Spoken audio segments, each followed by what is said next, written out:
Alright, we are going to do an exposure. I just realised we need paper, so bear with me.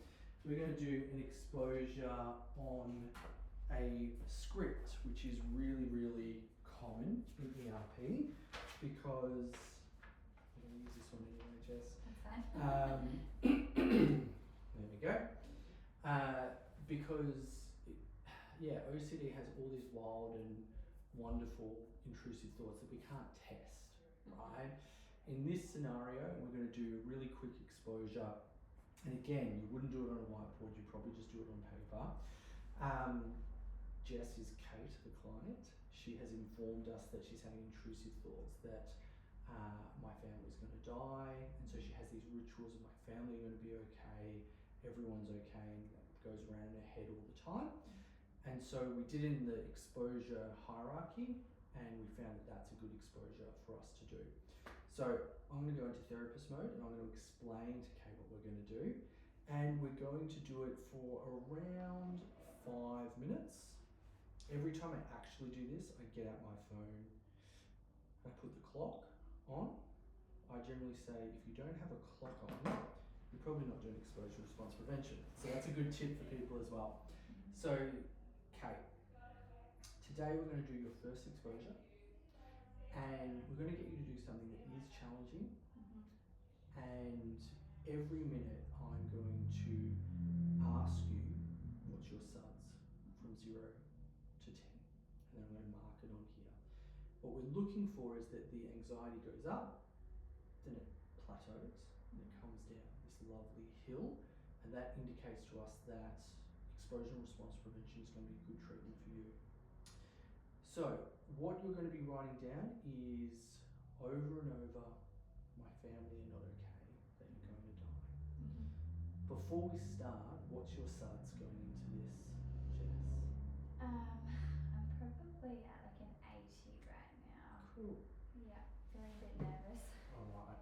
And generally speaking, when we would actually start, you'd be lower, because 80 is like really, really high. Sorry, So 60. no, that's alright. Because we just wouldn't pick something on the hierarchy that's super gnarly. True. Generally, we pick something roughly between 30 and 60. Yeah. But so I'm going to say 60 for now. Sorry. No. Alright. So Jess, whenever you're ready, I want you to start writing that down, and I'll be talking to you throughout and checking in with your SUDS. So you're going to write, my family not okay, they're going to die.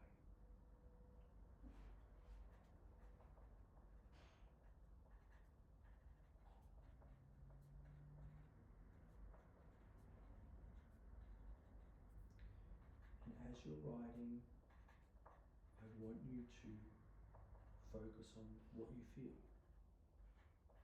The anxiety in your body, leaning into it and allowing it to be there.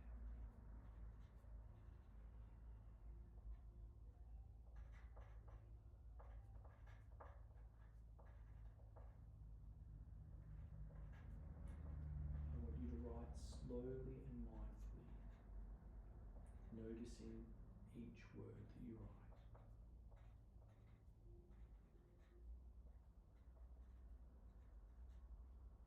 What's your SUDS from 0 to 10? Probably like a 75. Okay, keep going. Keep doing what you're doing.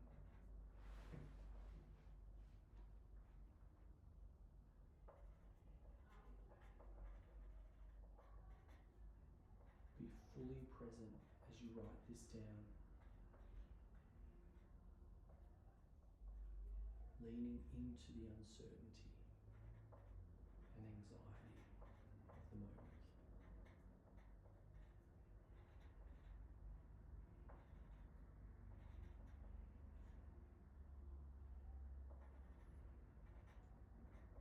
We're not going to avoid any feelings that come up as we do this.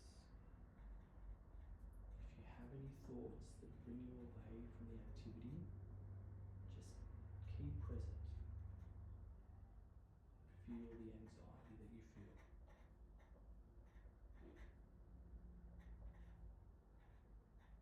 What's your SUDS now, Jess? Sitting at about a 90. Yep, keep doing what you're doing.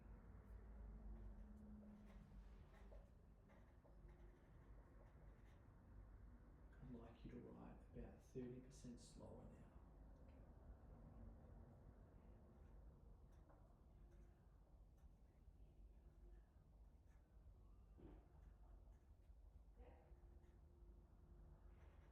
Be fully present in this moment.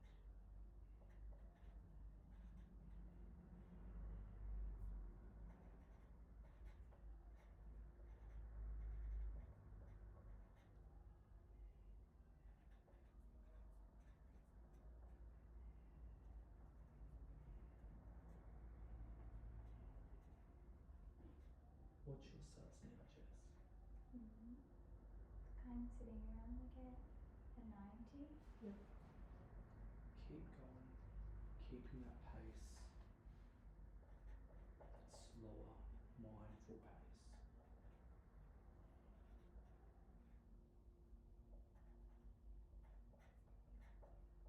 Notice and make room for the anxiety wherever it is for you. Your chest, head, belly.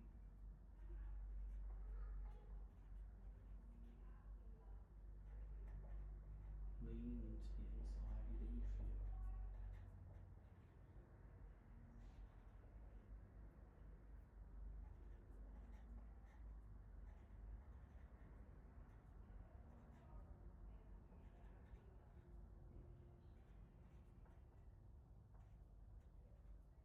What's your suds now, Jess? About an 80 now. Okay. Keep going. Keep doing what you're doing.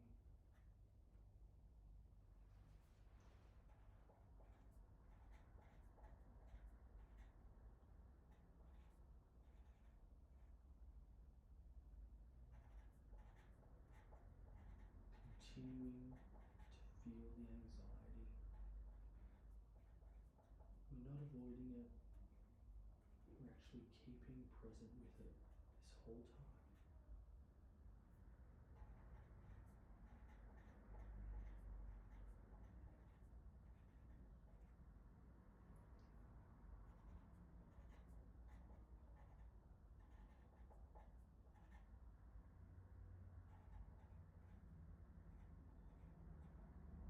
And what's your suds now, Jess?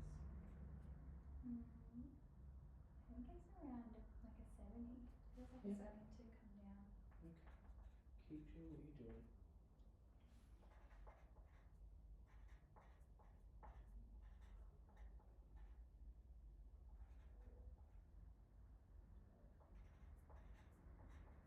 Leaning into the uncertainty, noticing and being present with the words that you write.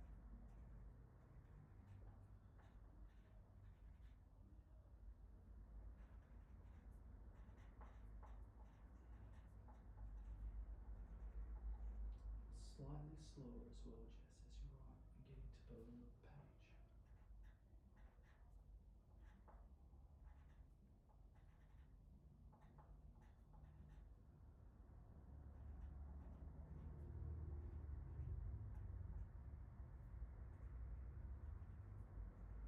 What's your suds now?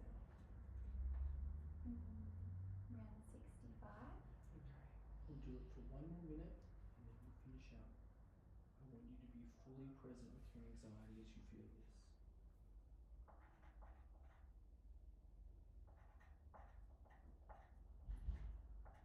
Writing slow and deliberate, noticing and being aware of each word and any anxiety that you feel.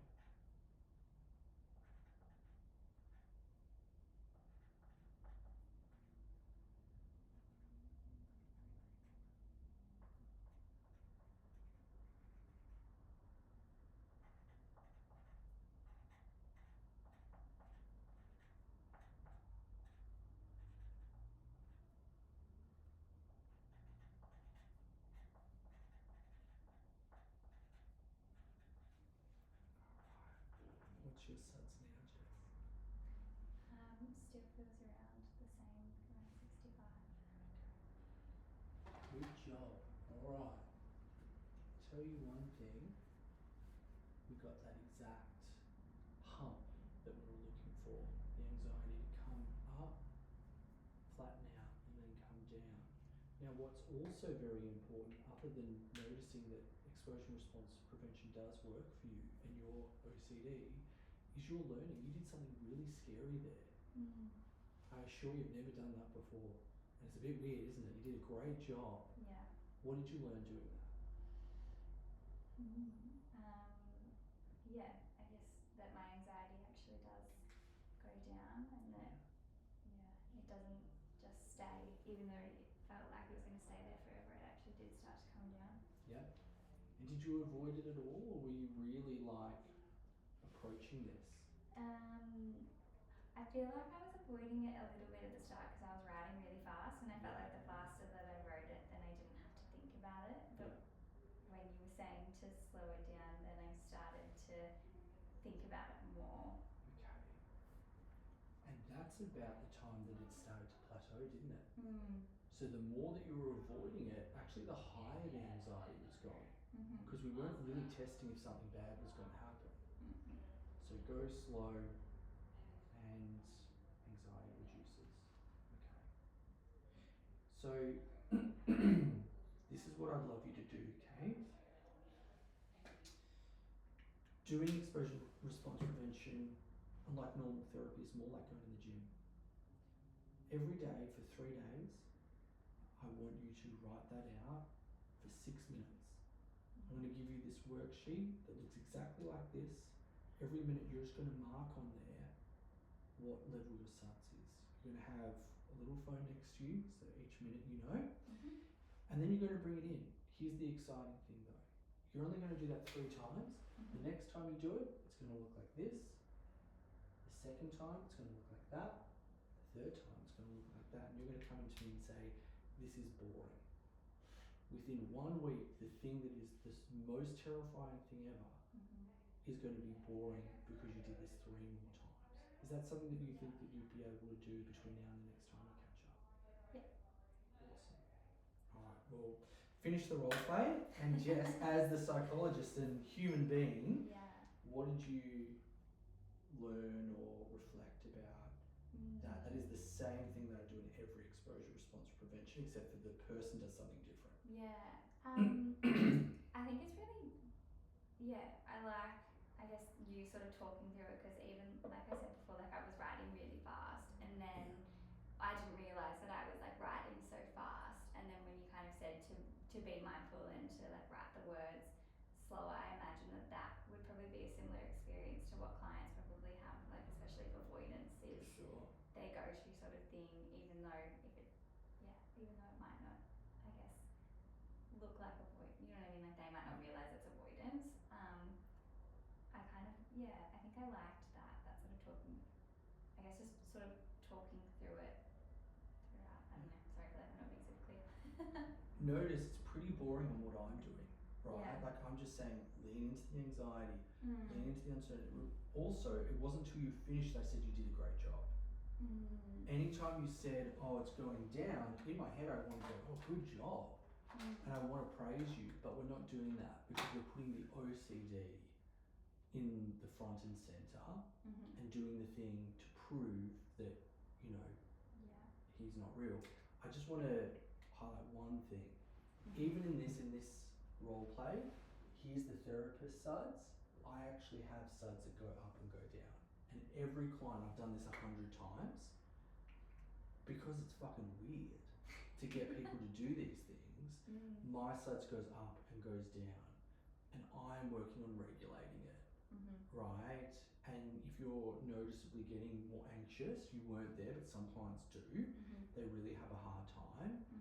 I keep very neutral my voice, and I just try and regulate, and I just tell myself I've never done an exposure for more than 8 minutes.